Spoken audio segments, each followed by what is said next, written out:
My name is Manjulika Das, and I've just recently joined Bio4Climate as its newest staffer. And I'm very excited to present our first species speaker for the day, Charles C. Chester. Charlie is a former professor of mine from Brandeis University, and I had the absolute honor of working for him as his teaching assistant while I was there. Charlie has been teaching global environmental politics at Brandeis University and at the Fletcher School of Tufts University. He serves on the board of Bat Conservation International and is chair of the Yellowstone to Yukon Conservation Council. He has previously served on the board of Root Capital and consulted for the Union of Concerned Scientists and the Henry P. Kendall Foundation. Today, Charlie is going to be speaking to us about bats, and I really do think that they do get a bad rap sometimes, so it's great that Charlie's here to do away with any misconceptions.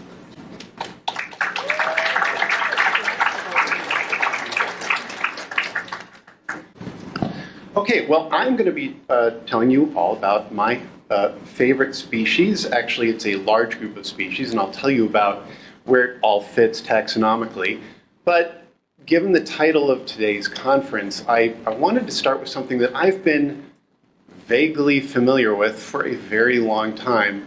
I'm not going to lecture to you about it because I really don't know much about it. It's a famous paper in a very different field than mine, and the title of the paper is "What is it like to be a bat?" And this comes out of, this was a 1974 article by a philosopher named Thomas Nagel, and he was talking all about consciousness, and his essential argument, which I derive from that wonderful source of all sources that I tell my students they can never use, but I use it, which is Wikipedia, is essentially that consciousness cannot be fully described through reductionism. One of his principal critics is a fellow named Daniel Dennett, who's at over at Tufts University. So I've actually never met him. But this is sort of, Daniel Dennett said, this is one of the most foundational essays written in the field of consciousness studies. I love the internet because I can find things like this. What is it like to be a Nagel? And so we won't go into this question because all it really does is sort of resurrect really bad memories of a freshman year philosophy class that I just had to pretend I understood what the heck the professor was talking about. I want to ask a different question, and that is a similar question, but what is it like not to be a bat? Every organism in this room, whether you're a spider or fungus or those little critters that live in your eyebrows or a human, everyone has a very strong intuitive answer to that question. But as a conservationist, I think about this question, it raises the question, if there's nothing around to be a bat, what is that like? What happens then? Well, that's what we're going to go into. So this is a picture, this right here, this is a picture of 10,000 bats leaving a cave in Thailand at night. And here's a close-up. Okay. This is my favorite quote of all time, mostly because it gives me an excuse to flip-flop. But I do love this quote. The test of a first-rate intelligence is the ability to hold two opposed ideas in the mind at the same time and still retain the ability to function. So I'm going to give you two opposing ideas. One is, we don't know a lot about bats. They come out at night. We don't get to see them a lot. So we're kind of ignorant about this species that we never get to see. And here's the opposing idea. We know a lot about bats. And we actually do. It's kind of surprising, but the reason we know a lot about bats has to do with what bats do, what bats are famous for, and what kind of institutions are interested in that. This is real film with some animation added in of echolocation. So bats, most bats, small bats, microbats, fly around and they can tell where they're going because they're projecting sound and they're hearing the echo back. It's called echolocation. Dolphins do it too. And some whales do it too. And we're finding actually that more and more species do it. Very famous, it's actually found now that we all echolocate more than we actually think we do. But in any case, the military, the US military is very interested in this, and it has been for decades. And so a lot of money over the past 65 years has gone into bat research. And we actually know more about bat biology, both from sort of an ecological perspective and from a lab studying bats in an air tunnel perspective, than most species. So we know a lot about bats. We know what they're doing. The problem is, I think it's fair to say that here's the problem, is that our societal ignorance of bats is the choice we make. We know a lot about bats, but as a society, we've chosen not to know a lot about bats. So I'm going to tell you just a little bit of bat biology before I get into the conservation. Bats are one order of mammalian, of the 21 mammalian orders. You can see I've got Chiroptera down there. So if you've ever been to get your back melded, same root word. Chiroptera is hand, so a bat's wing is an evolved hand, is the way to think about it. You'll see I've got some blank numbers here, so I just want to highlight a couple. So each of these, in parentheses, each of these is the number of species within that order. And some of these numbers, I know we're here in very close by the Harvard Biology Center, and I'm sure there would be people who could tell me my numbers are wrong here, but they're roughly right, maybe a year or two dated. But here's one order that only has one species. It's aardvark. There's only one species in Tubulidentata. Who knows if I'm pronouncing that correctly? For bats, we're number 2 because rodents beat us. There are more than I couldn't actually nail down the number of rodents. I got an exact number of 2,550 something, but it didn't look like a reliable number. But over 2,000 species of rodents, and about 1,300 species of bats. That's a lot of bats. They're roughly divided into 2 main groups, Megachiroptera and Microchiroptera. Those are actual names, they're suborder names. And for the Megachiroptera, these are the big they're called sometimes flying foxes or fruit bats. They are found in Polynesia, Australia, Africa, much of southern Asia. They are nowhere in the Western Hemisphere. You would think that the Amazon rainforest would be a great place for these, but there are none there. They are only everywhere, but everywhere in the tropics, except for the Western Hemisphere. And Microchiroptera, which we're more familiar with here in the Western Hemisphere, North America, these are all of the smaller bats. These bats get pretty big. The largest one, I have to look up the actual name. It's the Malayan Flying Fox. It has a wingspan of 6 feet, so that's 6 feet. So imagine a bat with a wingspan of that.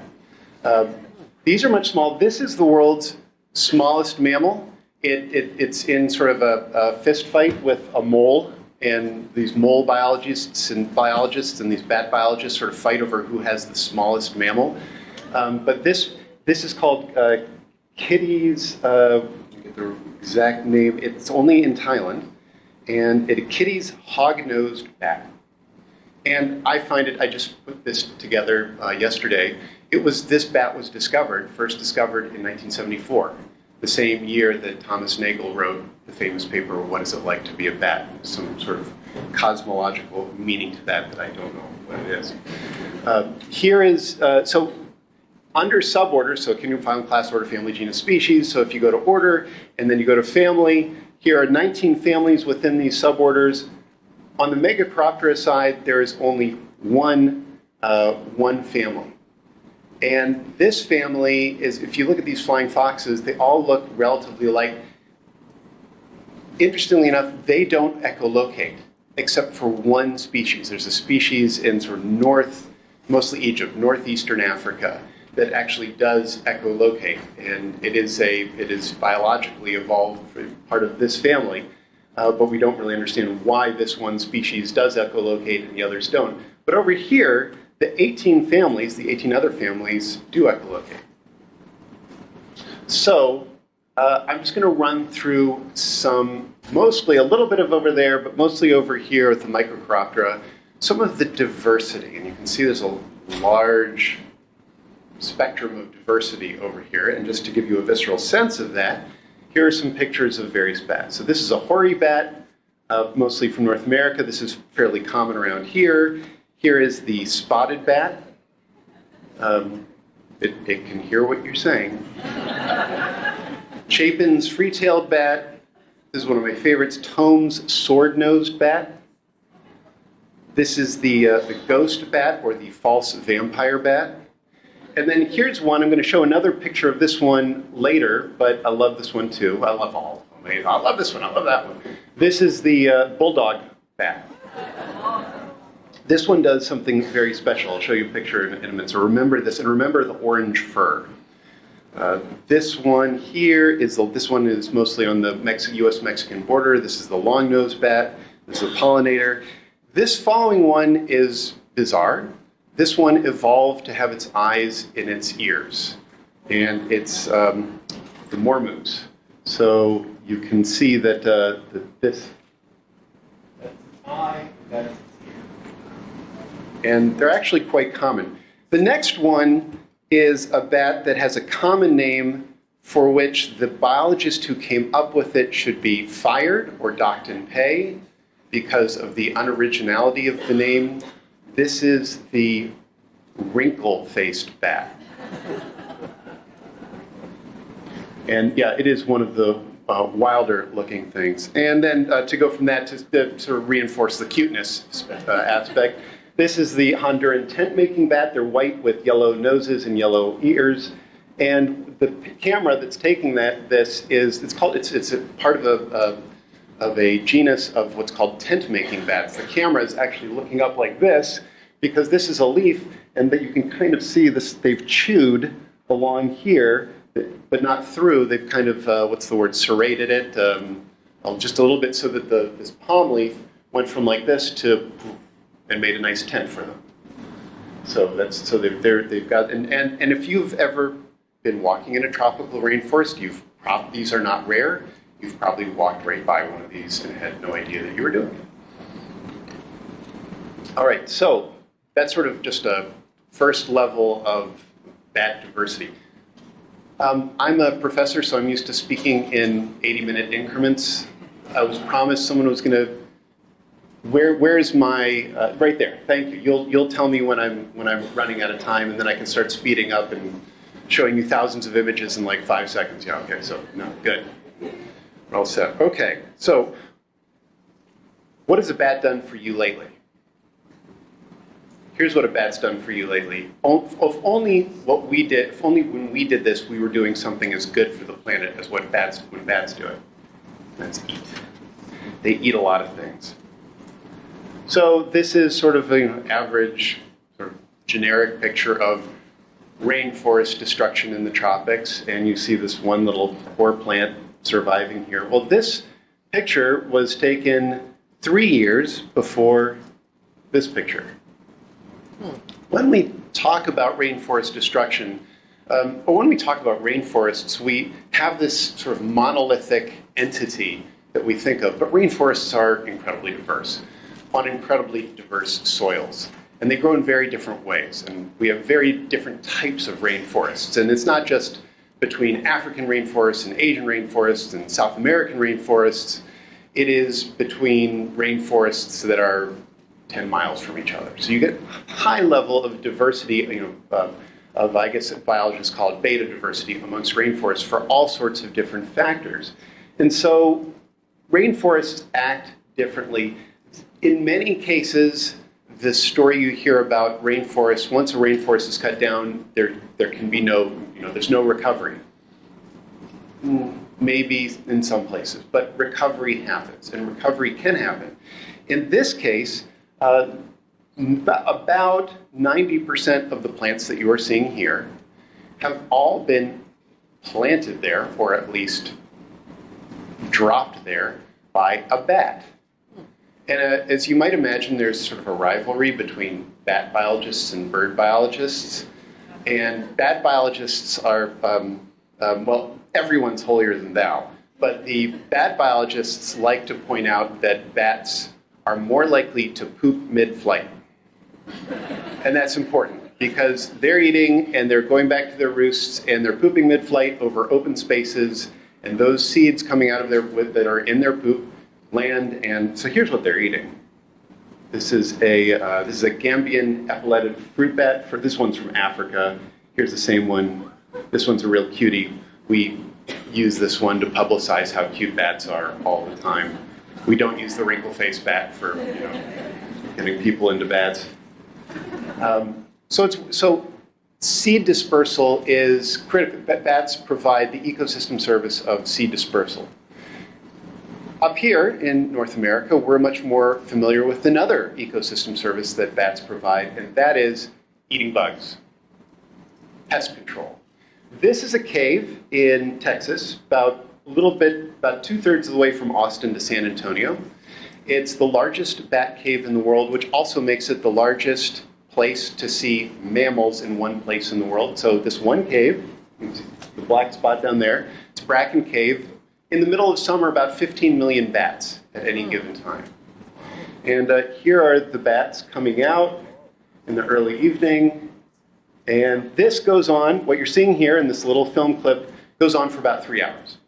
It takes a long time for 15 million bats to get out of the cave. Now what's pretty cool, let me see if I've got yes, here we go. So you see that these bats are in kind of a tube. This is the cool part that I had my iPhone. I didn't have a cool camera. And you really need a really cool camera if you're going to get this. Why are they in this tube? Well, if you are at the edge, guess who's around? Oops, sorry. Guess who's around to eat you? Hawks. It's a bunch of different species of hawks that are coming down and getting bat snacks. And it's pretty cool watching these hawks, and so if you're a bat, like your best strategy is to get right in the middle of the crowd. So they're all trying to disperse. They're going about 60 miles away to eat. And in this process, let's see, go again. Yeah, here we go again. They're all trying to get away towards the food as fast as they can without being eaten by a hawk. When they get where they're going to eat each one will eat approximately its body weight in bugs. And they're mostly going to an agricultural area. It's called Winter Park. It's sort of southwest of here. And they're eating these moths that are terrible pests for all the cotton farmers down there. And so every year, the estimate just for this cave of economic benefit that farmers are receiving is somewhere in the order of $14 million. Economic pests of these pest services. So pretty amazing numbers that you find here. That's a lot of bugs. They also pollinate. Up here, we don't have any pollinating bats. Up here in New England, across to Washington State, we don't have any pollinating bats. But if you go down to Arizona, Southern California, New Mexico, you'll start finding these pollinating bats. They're important for something that's really critical in human culture. Tequila, thank you. Yes, tequila. This is a flying fox who's doing a nice job pollinating that flower. This is Wahlberg's epauletted fruit bat. That is a flower that you probably haven't recognized, but you know the tree. This is the famous upside down tree, or the baobab from Africa. This tree only flowers at night because it wants this bat to pollinate it. Bats eat a lot of other things. Here's a bat eating a frog. It's actually not going to eat this frog. It is going to be able to tell that that's a poisonous frog. So it's coming down and it's about to eat that frog, and it realizes from the call of the frog that this frog is poisonous. So it's not going to do it. This was, if you get 100 years of National Geographic photography, big coffee table picture book, this is the second leaf. When you first open the book, you see a picture of elephants, and then you take one more page, and it's this picture, taken by a fellow named Merlin Tuttle, who really changed the world of bat conservation. Here's another picture. Most of the pictures I'm taking are his pictures. This is the Bulldog Bat that I showed, the orange fur. And you can't see it too well. That's a fish. It's a fishing bat. And its echolocation is so sensitive, it can tell when a fish is swimming near the top of the water, and it goes down in it with its feet, it scoops up the fish. And that's what it does. And what's so cool about its orange fur, this picture doesn't really get the orange fur. It is orange fur. What it doesn't pick up is the fact that that fur is completely waterproof. And I've seen someone hold one of these bats and just sort of, poor bat. You catch them in a mist net, and then you hold them and you say, look, the water goes right off. And the bat's like... Bats also eat blood. Okay, I told you about 1,320-something species. I think the number now is, I said 1,320 question mark or above that. I think the number is about 1,331, if I remember right. It increases all the time because of these hardworking biologists. So 1,300 plus bat species, precisely 3 of them drink blood. 2 of those 3 only drink blood from birds. So only 1 bat species out of 1,300 actually drinks blood from mammals. And if you're one of these hard-nosed, macho biologists, you've stuck your foot out just to see what it's like to have a bat drink from you. It was thought for a long time that it's Desmodus rotundus, the common vampire bat. They're amazing. They can walk. They actually walk really well because they don't swoop down and to their prey. They actually sneak up to their prey, so they walk really well walking. And they have little organs right here that can detect the heat. They're heat-sensitive organs right here because it was thought for a long time that they must have some kind of something in their saliva that was a painkiller, some kind of painkiller in the saliva, because they're going up to these mammals, South America, mostly cows today. They go up to cows and they start drinking. The cows don't even know what's happening. So they say, well, there must be a painkiller in that saliva that's numbing. And it turns out there isn't. There is nothing. They're coming up, and instead of doing the old Dracula thing, they've got these incredibly sharp teeth, and they're scraping wherever the blood is close to the skin. And they're finding a nice vein or artery, and they're scraping until the blood starts just sort of seeping out. And then what they do have in their saliva is an anticoagulant, which is actually now under study for use as a blood thinner for humans. So it's in development, and they've got a terrible name for it, Draculin. It's just awful. But it is thought, the interesting story with Desmodus rotundus is it's thought that when Europeans arrived in the Americas, that this was actually a very rare bat. There wasn't a lot of prey for this bat. And then we started cutting down forests, and we introduced cows and horses, and all of a sudden, this species had this incredible food source. And so now we call it the common vampire bat. It does cause problems for ranchers in Mexico and other areas in Latin America. They've come up with some very interesting ways of dealing with that problem. I won't go into that now, but just remember the key point here is that this is 1 out of 1,300 plus species, and it's probably what bats are most famous for. Okay, so now I'm going to do something a little wonky, just because it's my job. Anthropogenic causes of biodiversity loss. I want to talk now about the problems affecting bats, but this slide is the slide I use when I talk about biodiversity loss. And we can sort of model this big problem of biodiversity loss on 2 levels. One, we can think about proximate or direct causes of biodiversity loss. We can also think about root or indirect underlying causes of biodiversity loss. And you know the panoply up here of the proximate losses. Remember, proximate does not mean approximate, it means next to. So the direct causes: overexploitation, habitat loss, habitat fragmentation, pollution, invasive species, secondary effects of climate change.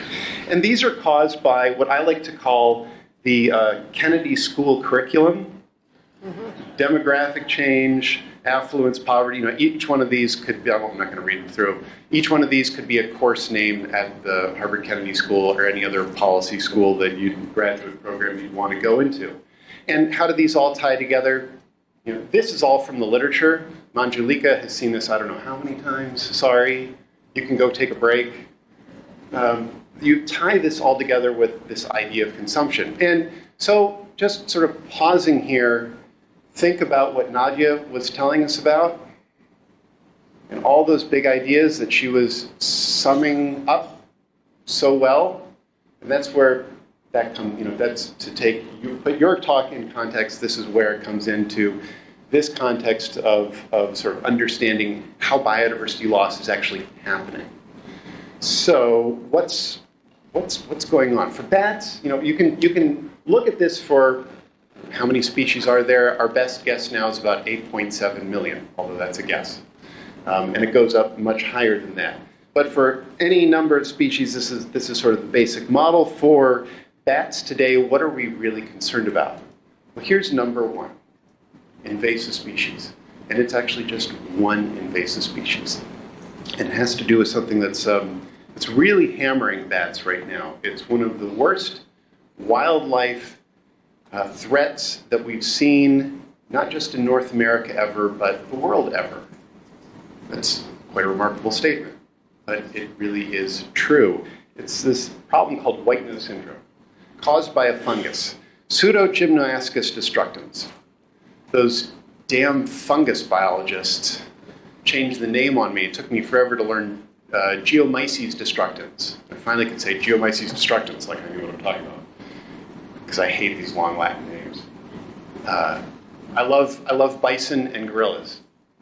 Bison are bison. And gorillas, gorilla.